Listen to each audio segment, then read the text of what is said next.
We have an expert to weigh in on this. Ronnie is with us, professional free runner, parkour trainer. The dude can climb. I want to show you just a little bit of a highlight reel of some of his work. I mean, your videos get millions of views because of stuff like this. I mean, that's just the run and leap.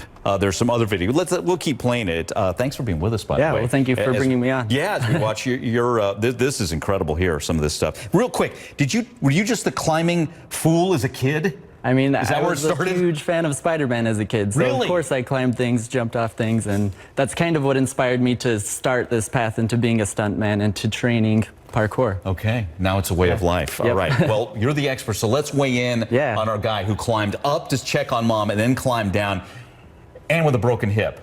That's your impressive. First thought when you see him in action? My first thought is just amazement. You know, it's something I train, but to see someone just on a whim with an injury do something like that, those are the stories I love to hear, because that's one thing we as parkour athletes train for, are for situations like that.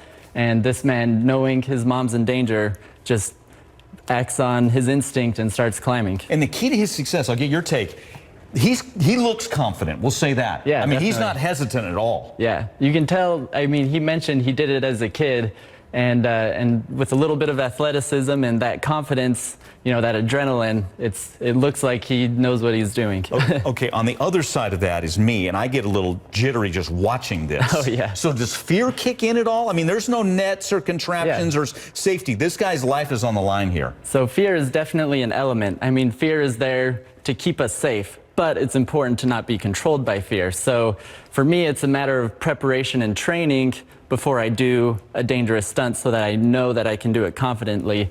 Just like for an average person driving a car, if you don't have any experience driving on the freeway is gonna seem scary and dangerous, but because of your experience and preparation, you feel confident driving on the freeway. So that's the way I like to look at it. Yeah. So you've never had that moment of where the fear does kick in to a level where you're frozen? The fear, never to frozen. That's an important thing, because you want to maintain mental control in situations like that. If you're ever going to freeze up, that's when things get dangerous. If you're hesitating. So if I'm ever going to do something, I know I have to have full commitment, full confidence. If I have fear, it's beforehand, and it's either irrational fear or it's just maybe I know that it's something I'm not ready for and need to do more training. Gotcha. Wow. Yeah, you better be all in with something like this. What he did there, how hard is that? I mean, the risks are obvious. Yeah, the risks, there's definitely, you got to have upper body strength and grip strength to hold your body to the wall for that long, especially climbing 15 stories is a long ways to go, to just relying on only your grip strength to not fall off. And so that's one of the biggest things here, is the endurance of the climb.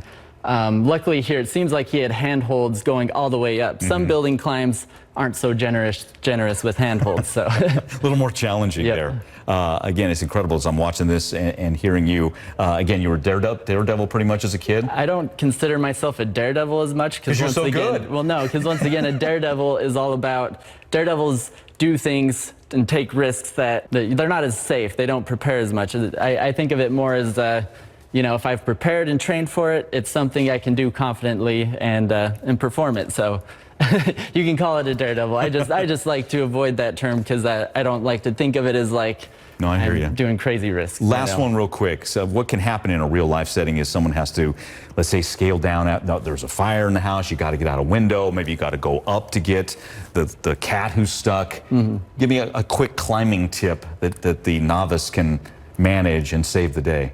Yeah, so there's a few different things you can consider when you have to descend a building. It also depends on how high it is. If it's low enough, there's a technique we train called the parkour roll or shoulder roll that will make the impact of jumping or dropping less. As far as actual climbing, it's just very important to make sure you're very aware of where you're placing your feet and your hands, because if you're just miss that step, that can be what causes you to slip and go down. So you just being very in the moment of your hand placement and feet, and then don't look down. That's a very real. Okay, that is good. That is good advice. That's real advice. All right. Well, pleasure to meet you. Yeah, nice to meet you too. Thank you. Watch our hero there, and you're one as well. So thanks again for the time. Appreciate it. Thank you.